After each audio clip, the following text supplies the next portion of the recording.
আপনার শিশু রাতের বেলায় ঘুমের ভিতরে বিছানায় প্রস্রাব করে, তাহলে করেনি আর কি। আমি ডাক্তার মিসবাউদ্দিন, নবজাতক শিশু ও কিশোর সার্জারি রোগ ও শিশুরোলজি বিশেষজ্ঞ ও সার্জন। নকটার্নাল অ্যানিউরেসিস এটা একটা মেডিকেল টার্ম। 5 বছরের বয়সের বেশি শিশুরা রাতের বেলায় ঘুমের ভিতরে যদি বিছানায় প্রস্রাব করে, একে নকটার্নাল অ্যানিউরেসিস বলা হয়।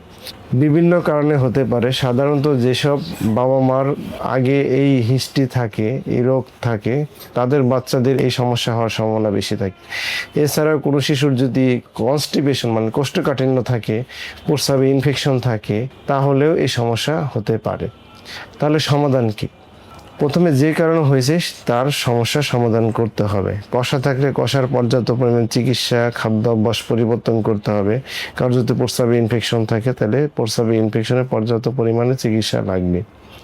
আর এই বিছানায় প্রস্রাব করার জন্য চিকিৎসা কি? প্রথমত, যে আমরা ওষুধ দিলেই যে ভালো হয়ে যাবে তা না, কিছুটা লাইফস্টাইলে পরিবর্তন আনতে হবে। যেমন আপনার শিশুকে যার এই সমস্যা আছে তাকে অবশ্যই বিকাল থেকে কোনো চা, কফি বা তরল জাতীয় খাবার বা কোল্ড ড্রিঙ্কস এগুলি খাওয়া যাবে না। রাতের খাবার অবশ্যই 8টা থেকে 9টা তার আগেই সম্পন্ন করতে হবে। এবং সবচাইতে আইডিয়াল হলো 10টা থেকে 10:30টার ভিতরে ঘুমিয়ে যাওয়া। এবং রাতের খাবার খাওয়ার পর থেকে ঘুমানোর আগ পর্যন্ত কোনো পানি না খাওয়াই ভালো, খাওয়া উচিত হবে না। আর সবথেকে ইম্পর্টেন্ট হলো যে ঘুমের মধ্যবর্তী সময়ে অবশ্যই একটা অ্যালার্মের মাধ্যমে শিশুটাকে, আপনার বাচ্চাটাকে ঘুম থেকে উঠিয়ে যদি একবার প্রস্রাব করাতে হবে।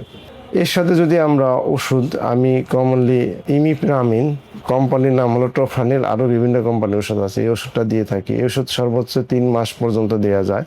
এই ওষুধটা ঘুমানোর আগে খেতে হয়। এবং এর সাথে যদি আমি অভ্যাসটা, লাইফস্টাইলটা পরিবর্তন করতে পারি, তাহলে দেখা গেছে যে একবার ওষুধ খেলেই বাচ্চা ভালো হয়ে যায়।